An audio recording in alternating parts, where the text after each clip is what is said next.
את אהרון, עשה שתים המאתיים וחצי אורכו ואמה וחצי רוחבו ואמה וחצי קומתו ויצפהו זהב טהור מבית ומחוץ ויעש לו זר זהב סביב.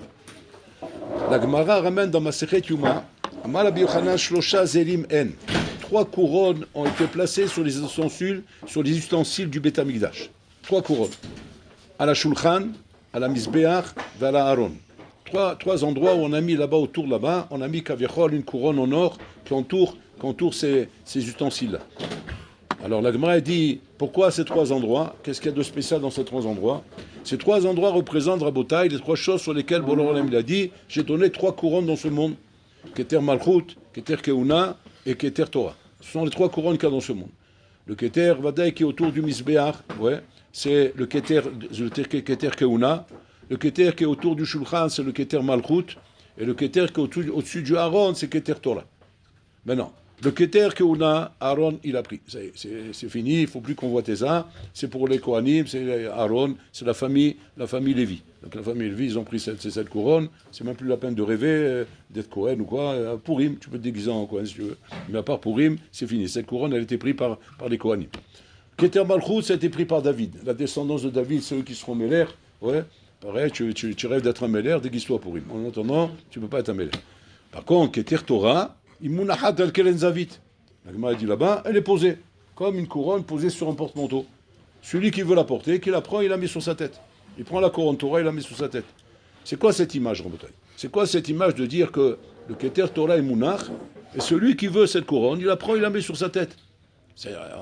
On peut imaginer comme ça, du jour au lendemain, se couronner soi-même, parce qu'on parle ici qu'on ne te couronne pas, tu te couronnes.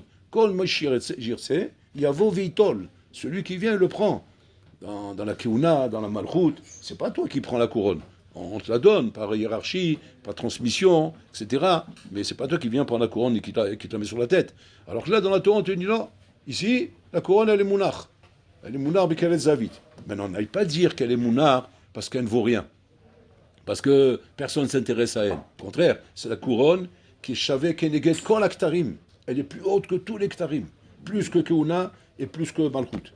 Et malgré tout, elle est Mounachat Bekren Zavit. Donc c'est pas par Zilzoul qu'elle est Mounachat Bekren Zavit. C'est pas une façon de dire, ah, celle-là elle est moins convoitée, et c'est pour ça que tu peux la trouver sur le porte-manteau, et très souvent tu vas la trouver là-bas. Pourquoi? Parce que comme les chapeaux, hein, ils sont très souvent sur le porte-manteau. Donc c'est-à-dire ces trucs que les Maasé, tu vas pas convoiter. Et c'est pour ça qu'elle est Mounach là-bas. Non, c'est pas ça le pshat. Le pshat, c'est qu'elle a la disposition de celui qui veut la prendre. Elle a la disposition de celui qui veut la prendre. Et ça veut dire que là-bas, il y a une lien de Yavo Vitol. C'est pas une lien de je te couronne, non, c'est à toi Yavo Vitol.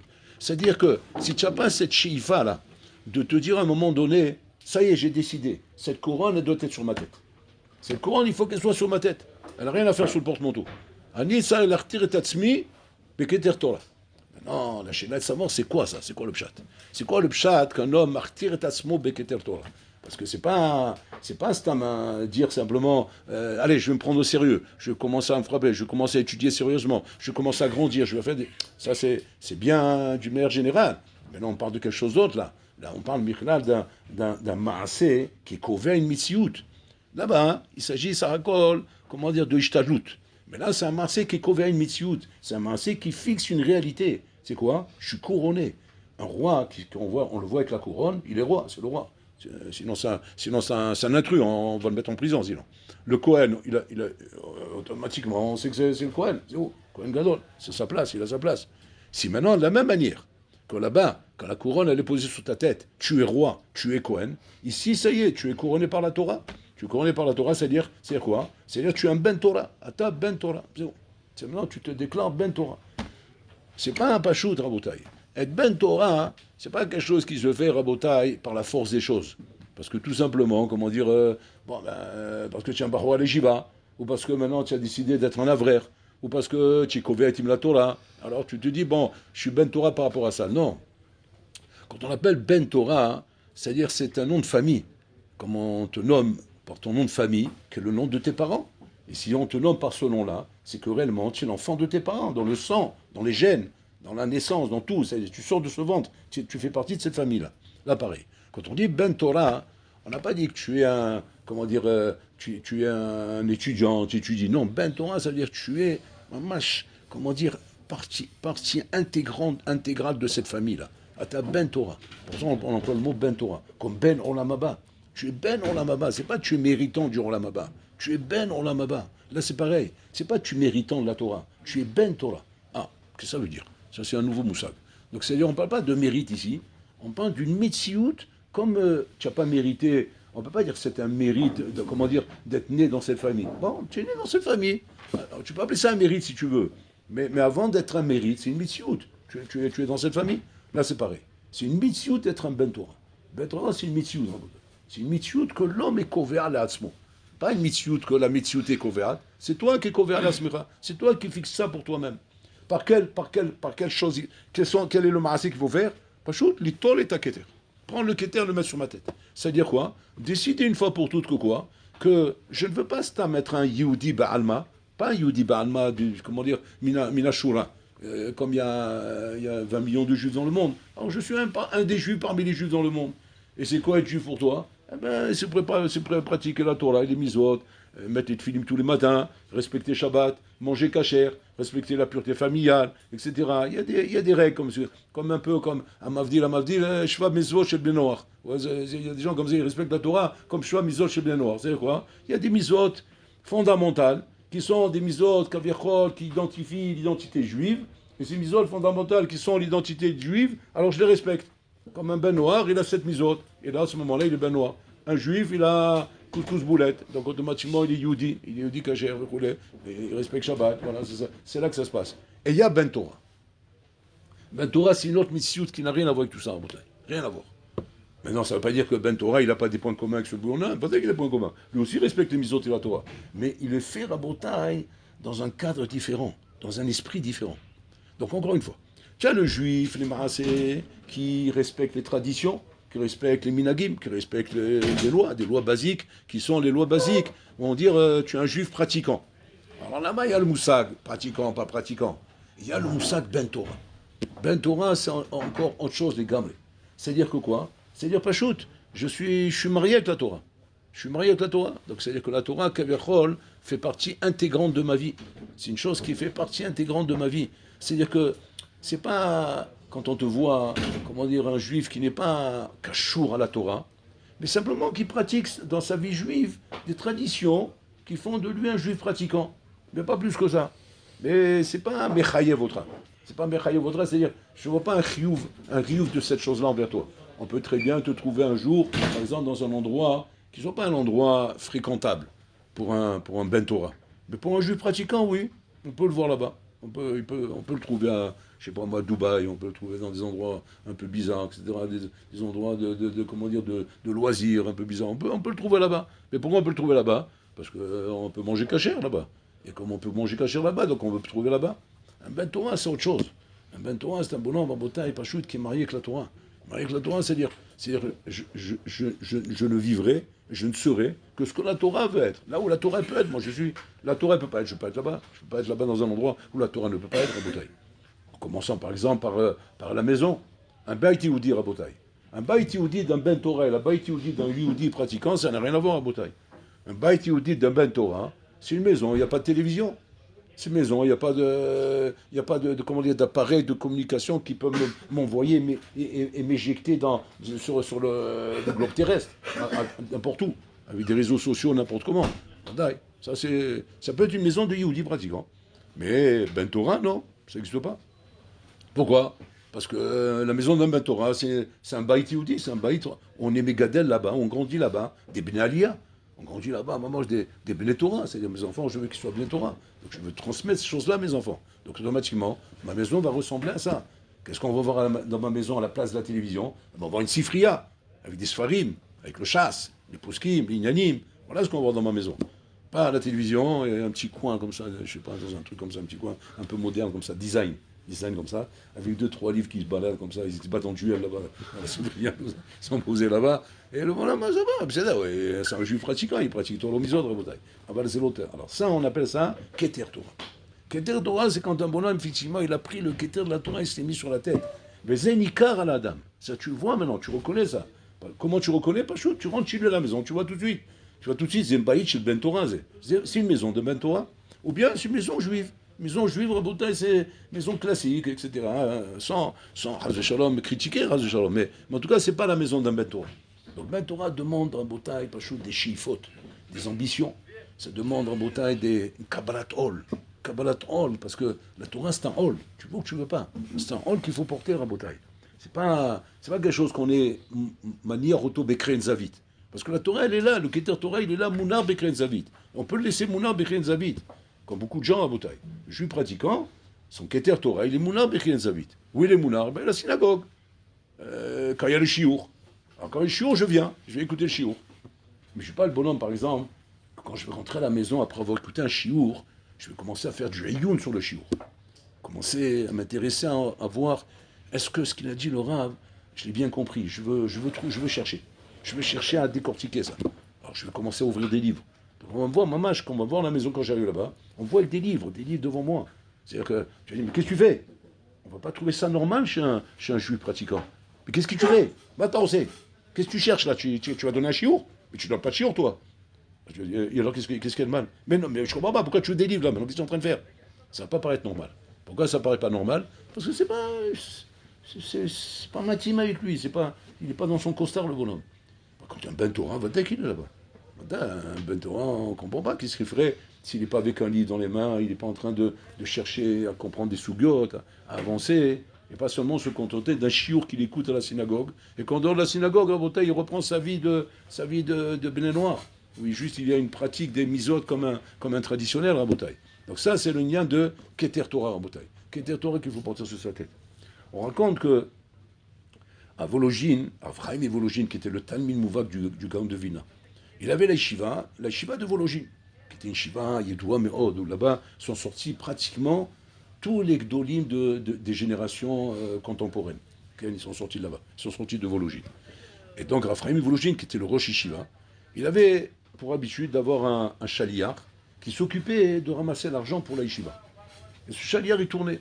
Il y avait un listing bien précis de gens qu'on allait voir, qui étaient les gens qui étaient donateurs de la yeshiva. Et avec ça, il entretenait la yeshiva. Il y avait là-bas un kafri, un paysan. C'est un paysan, mais un paysan qui pesait lourd, qui avait des moyens. Et ce paysan-là, il avait l'habitude, bien sûr, de donner toujours une belle trouma à la yeshiva. Donc il faisait partie des gros donateurs de la yeshiva. Et ce paysan-là, un jour, il a décidé d'arrêter de donner des dons à la yeshiva. Et pour quelle raison? Pour quelle raison? Tout simplement parce qu'il a vu le chaliar qui venait chercher l'argent venir avec une calèche, avec des beaux chevaux et avec un beau costume. Il s'est dit, bon, cher Olam, ça sert qu'à mon argent elle sert à engraisser ce gros plein de soupe là, oui, qui vient me demander de l'argent, et au lieu que mon argent il aille pour aider, pour encourager les Bachourim à étudier, il est en train de l'engraisser à celui-là, et d'avoir casé. Si c'est comme ça, je ne suis plus d'accord de donner de l'argent. Et depuis ce jour-là, il a décidé de ne plus donner un don à la yeshiva. Bon, Avraham et Vologine, une fois comme ça, par hasard, ouais, il demande au chaliar, nous, qu'est-ce qui se passe avec les dons, ça avance, etc. Il dit non, ça va, tout va bien. Et là, il lui demande, à propos de ce kafri, parce qu'il savait que c'est un gros donateur, il dit, et le kafri, il est toujours avec nous. Il dit non, ça fait déjà 3 reprises que je vais le voir, qu'il a arrêté de donner. Il dit quoi, tu me dis pas? Mais tu rigoles, c'est un gros donateur. Pourquoi il a arrêté? Il dit, je sais pas, depuis qu'il m'a vu venir avec la calèche, et mon habit, de seigneur, et mes chevaux, etc.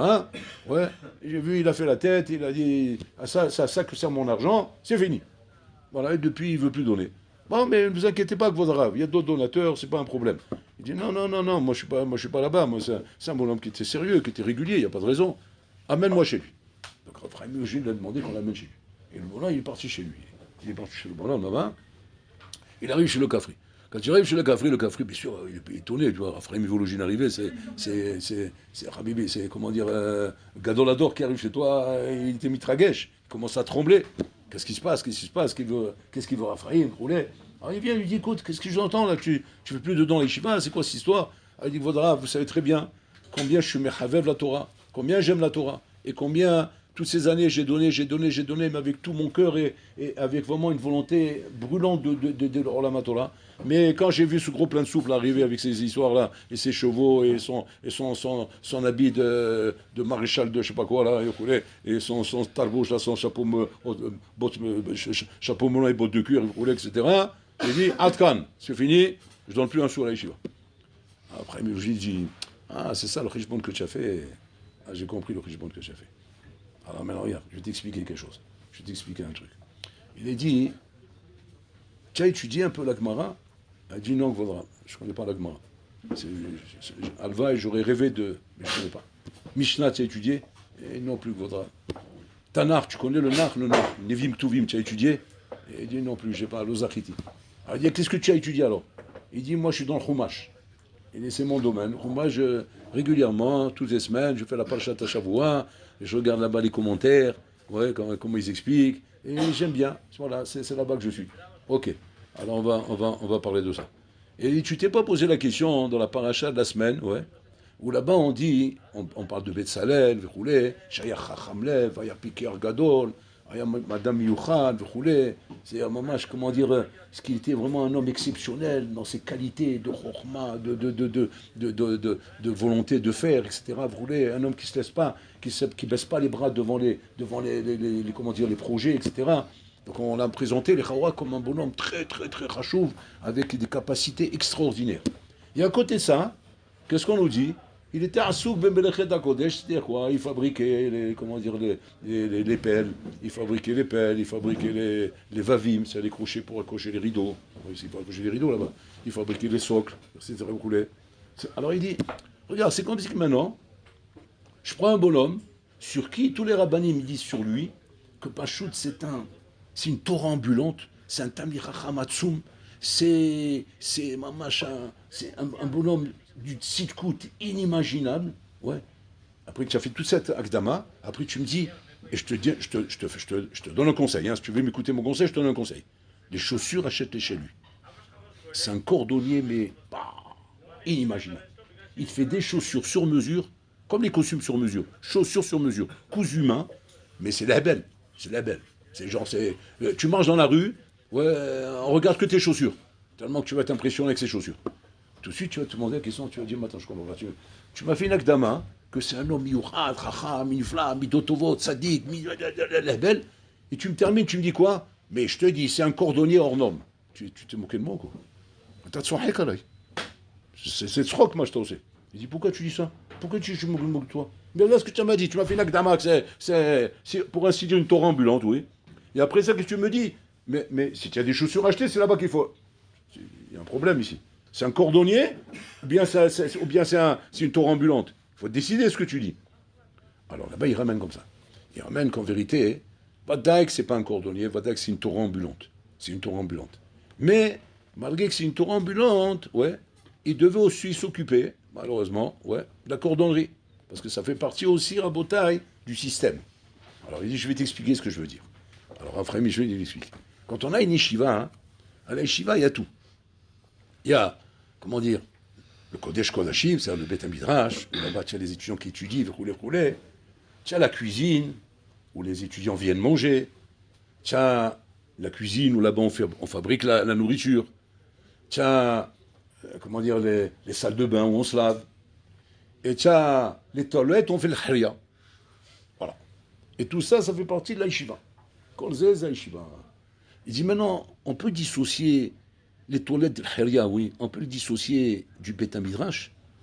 Alors, le Kafri le regarde comme ça, il dit, mais Amavdil, Elef Avdalot. Mais, je comprends, mais là c'est Kodesh Kodashim, là vous parlez des toilettes pour l'Haria. Il dit, oui, mais quand le Bahou, il étudie, même Beat Madame, il a besoin de Haria. Excusez-moi, il faut qu'il y ait des toilettes. Parce que s'il n'y a pas de toilettes, même le Beth Midrash, à un moment donné, il va se vider. Parce que où ils vont partir? Dans les champs. Il faut bien qu'ils aillent quelque part. Sinon, comment tu vas t'en sortir? Donc ça fait partie de la structure de la yeshiva. Et dans la structure de la yeshiva, il faut qu'il y ait les toilettes. Et maintenant, on ne va pas dire s'il y a des toilettes dans cette yeshiva, c'est que cette yeshiva, c'est pas une grande yeshiva. Hein, on peut dire ça? Non, vous avez raison, on ne peut pas dire ça. Donc c'est normal. Comme quand on a construit une belle villa, on doit construire aussi les toilettes. On ne doit pas s'intéresser qu'au bel aspect de la ville. Ça fait partie aussi du binyan Rabotai. Donc c'est-à-dire que d'aller dire maintenant que Bessalel il était gadol, chacham, nifla, tzadi, gamo, tout ce que tu veux, mais qu'après on m'a expliqué comment il faisait les vavim pour accrocher les rideaux, c'est normal. Pourquoi? Parce qu'il fallait bien les faire ces vavim, il fallait bien accrocher les rideaux. Et maintenant, qu'est-ce qu'on peut faire maintenant que quoi? Que ça fait partie du binyan et ça fait partie du essai que Bessalel devait s'occuper de ça aussi. Pourquoi? Parce que le projet, il faut le réaliser de A à Z. De A à Z, c'est 1 avec Z. Et pas Z sans 1, ni A sans Z. Il faut qu'il y ait tout, toutes les parties. Donc, comme maintenant, on a donné de l'argent, et que cet argent, normalement, il est censé, normalement, te permettre maintenant de pouvoir construire toutes ces choses-là de la yeshiva. Alors, je vais être obligé d'admettre que quoi? Qu'il y a de l'argent qui va partir, par exemple, pour les sfarim, il va partir pour les bachurim, il va partir pour acheter les mefarshim, pour acheter des choses qui sont de très grande qualité. Les tables, les standards, des choses de qualité, quoi, qui sont directement liées avec l'étude de la Torah. Et maintenant, tu as de l'argent qui va partir pour les balatot, pour les chaises. Bon, c'est déjà un niveau un petit peu plus bas. Et après, de l'argent qui va partir pour quoi? Pour la salle à manger avec les tables, et les tomates, les concombres. Et après, tu as de l'argent qui va partir pour quoi? Pour les toilettes, les salles de bain, et la chasse, et les tuyaux pour tirer la chasse, et le papier toilette, etc. Et après, le déodorant pour enlever les odeurs. Ouais, pour laisser une bonne odeur derrière toi, pourquoi que le prochain qui arrive va s'étouffer. Voilà. Et tout ça, ça fait partie de quoi? Ça fait partie des frais de la yeshiva. Maintenant, quand un bonhomme il a fait un don, il a donné un beau don par exemple, le bonhomme il voudrait que son argent aille où? Qu'il soit directement utilisé pour le bonhomme qui étudie la Torah, sur l'Omet Torah, et qu'il ne soit pas utilisé pour le déodorant, pour les papiers.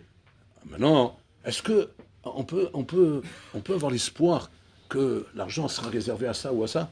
Alors il lui dit, Rav Vologine, c'est bien que la question que tu t'es posée, et c'est pour ça que tu as fait l'erreur d'arrêter. Tu as eu peur que ton argent, il va où? Il va dans le cheval, dans l'habit de ce chaliard, dans ses chaussures, dans son chapeau melon et bottes de cuir. Voilà où tu as eu peur. Et à cause de ça, tu as dit, j'arrête. Ouais. Qui t'a dit que ton argent, il va là-bas? Peut-être ton argent, il va dans les soirim et dans les barim qui étudient. Et que lui, les maassés, qui sait qu'il entretient à lui, c'est celui que son argent va chez lui. Alors maintenant, le kafri, il coule. On s'est dit, j'ai pas pensé à ça. Il dit, mais qu'est-ce qui va déterminer si ça va là-bas ou là-bas? Coucher en dessous, hein, Godin. Il dit, oui, tout à fait, c'est une bonne question. Alors maintenant, je t'expliquais. Si tu as Ahmar, tu as compris? Tu as Ahmar. Alors ton argent, il va où? Chez les Ahmar. C'est bon. Tiens, cheval. Ton argent, il va chez le cheval. Si toi, maintenant, tu as un Ben Torah, ton argent, il va chez le Ben Torah. C'est-à-dire que Bolo Olam Kaviachol, c'est-à-dire qu'il fait un tri que nous, on n'imagine même pas. C'est une machine infernale. Tu te rends compte, il y a une machine comme ça qui arrive à trier les billets quand ils rentrent. Tac, tac, tac, tac, tac, ça là-bas. C'est incroyable. Je ne sais même pas si ça existe un truc comme ça. Alors, tu te rends compte d'un rayon X laser, que quand le billet arrive, celui-là. Comment tu fais ça? Bon, alors là, il fait ça. Il dirige l'argent en fonction peut-être du bonhomme qu'il a donné. En fonction du bonhomme qu'il a donné. Et que si le bonhomme qu'il a donné, effectivement, a donné de l'argent de qualité, qu'est-ce qu'on appelle l'argent de qualité? L'argent d'un Ben Torah, Rabotai. C'est que c'est chez le Ben Torah. C'est-à-dire c'est un bonhomme Rabotai que la Torah, il a mis comme une couronne sur sa tête. Alors ce bonhomme, on va lui donner le srout Rabotai, que son argent va partir directement dans des choses qui sont très hautes. Et sinon, il partira dans le déodorant et toilettes. Parce que lui, il n'est pas là-bas. Alors je ne vous dis pas où part l'argent Rabotai des magouilleurs. Ouais, le CO2, les taxes, les gnanis, comme ça, le gaz. Ouais.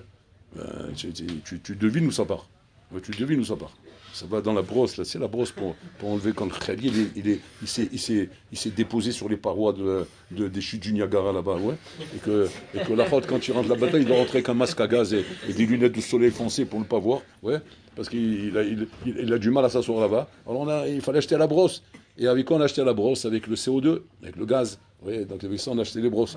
Et le voilà, il se demande, mais c'est quoi? Il n'y a pas de djinn, il n'y a pas de dayan dans ce monde. Ce monde, il est efker. T'inquiète pas. Le monde a l'air efker. Il a l'air d'être comme ça, un peu, qui se balade d'une manière hasardeuse, n'importe comment. Mais il y a du céder dans le Roland Mamoutaï. Et du céder, et le céder, il est respecté à la lettre. à la lettre, à Botaï. Simplement, on ne le voit pas avec nos yeux. Pourquoi? Parce qu'il faut qu'il y ait la bichira, il faut qu'il y ait le libre arbitre. Donc il faut qu'on puisse croire qu'il y a des injustices ou des choses qui ne sont pas faites à Picéder. Mais tout est messoudar. Tout est messoudar d'une manière mondaine, même que la technologie, elle n'arrive pas à faire. Bon, alors là, il arrive à trier chaque chose. Ouais, va, comment ça se passe? Et les reins, c'est au l'air. Donc à partir de là, regarde, réfléchis maintenant à ce qu'on a dit. Tu prends Keter Torah, tu deviens Ben Torah, c'est-à-dire que tu as choisi une vie de qualité rouchanite. Ou maintenant, tu veux vivre dans une ambiance rouchanite, très élevée, dans ton foyer, dans ta relation avec ta femme, dans ta relation avec tes enfants, dans ta relation avec ton entourage. Tu as tout mis à une barre différente, Raboudai. Automatiquement, Bolorlam, qu'est-ce qu'il fait? Il élève tout à un niveau élevé. Tout est élevé. Même l'argent que tu gagnes, il est élevé. Ton argent n'a pas la même valeur que l'argent du voisin. Comment ça n'a pas la même valeur? Mais un euro, c'est un euro? Non. Ça, c'est Alpiteva. Alpiteva, un euro, c'est un euro. Mais ton euro à toi et son euro à lui n'ont rien à voir. Ça n'a rien à voir. Rien à voir. Ton euro à toi, il va servir à faire des grandes choses. Des grandes choses. C'est-à-dire que quand tu veux mettre ton euro à toi, ouais, pour l'éducation de tes enfants, bon, alors là, il va t'aider à ce que ton euro va être productif. Producteur. Il va être producteur, ton euro. Alors que la horde là-bas, c'est Nigalarek venele la behala. C'est ce qu'on prie tous les jours dans la tfila. Lo Nigalarek venele la behala. C'est quoi le Nigalarek? Bon, alors là, je t'en supplie, qu'on ne travaille pas pour rien et qu'on n'aime pas des enfants pour la poubelle. Ça existe ça? Travailler pour rien les enfants pour la poubelle? Oui, c'est ce qu'on dit dans la tfila. Je ne sais pas si vous n'êtes pas en train de dormir quand vous dites ça. Quand vous lisez ça, vous êtes réveillé? Ouais. On prie de ça tous les jours. Tous les jours, c'est une tfila qu'on fait. Pourquoi? Ça peut t'arriver. C'est ce qui arrive à la majorité des gens. Nigalarek, il travaille pour rien. C'est quoi il travaille pour rien? C'est-à-dire que ce que tu fais n'a pas de valeur. Tu dis, mais je brasse l'argent, moi. C'est-à-dire, c'est bien de brasser de l'argent, Rabotaï. Mais tu sais, quand tu brasses l'argent, Rabotaï, mais ça vaut rien. Qu'est-ce que ça vaut rien? C'est aux yeux d'Hachem, ça vaut rien. Alors, en quantité, c'est beaucoup, mais en qualité, zéro. Nélé la Behala. C'est quoi l'année la Behala? C'est qu'automatiquement, même l'éducation de tes enfants, elle va suivre. C'est une éducation, quoi. Zéro. Qu'est-ce qui va sortir? Il va sortir des tocards. Fils de tocard. Petit-fils de tocard. Tu as compris? Voilà, ça c'est l'arbre généalogique, c'est toi. Et tu as le bonhomme à côté Rabotai que lui. Chaque chose, c'est des cheshbono de Torah. C'est l'alacha. C'est dikdouk ba'alacha. Il fait attention à chaque chose. La cacheroute. Il fait attention à ce qui rentre à la maison, à ce qui sort, comment on se comporte, qu'est-ce qu'on rentre, qu'est-ce qu'on sort, qu'est-ce qui se balade chez moi. C'est pas on trouve n'importe quoi chez lui.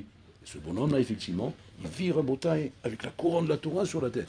Donc c'est ce qu'on appelle la maison d'un Ben Torah, Rabotai. C'est deux mondes différents, ça n'a rien à voir. Ça n'a rien à voir. Donc c'est pas le tout dans la vie de vouloir devenir riche, gagner de l'argent et réussir. Ça c'est le monde goy. Dans le monde goy, il n'y a pas 10 000 catégories. Il y a riche, pauvre, c'est tout.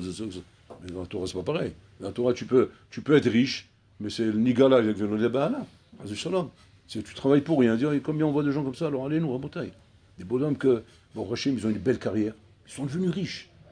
Et après, tu regardes, tu dis, montre-moi ta réussite. Voilà, j'ai 10 usines. J'ai 10 usines. Et tous les Chinois, ils sont là-bas. Ting, ting. Tu vois, les bols de riz. Lahore, il est là-bas. Et j'ai ouvert un truc en Thaïlande. Et je suis là-bas, et je suis là. Ok.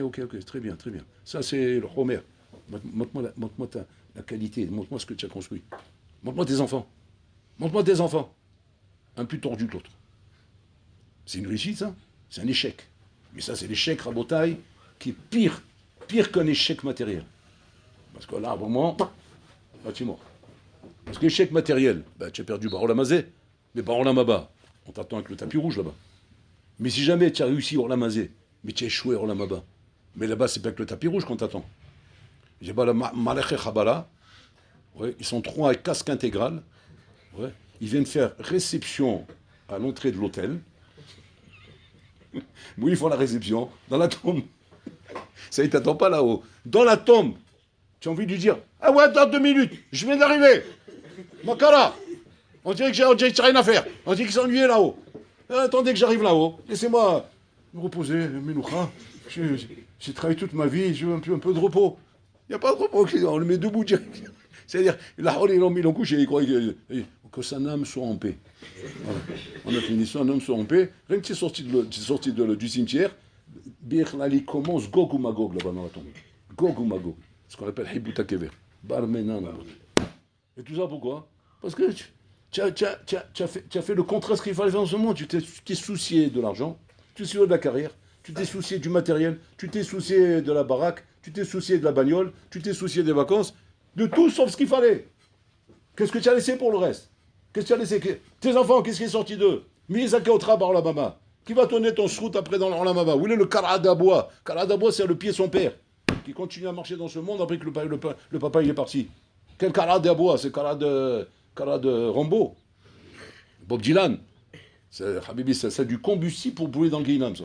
C'est non seulement tes enfants ne sont pas Misaka Otra, mais en plus de ça, ils sont combustibles pour brûler au Guinam.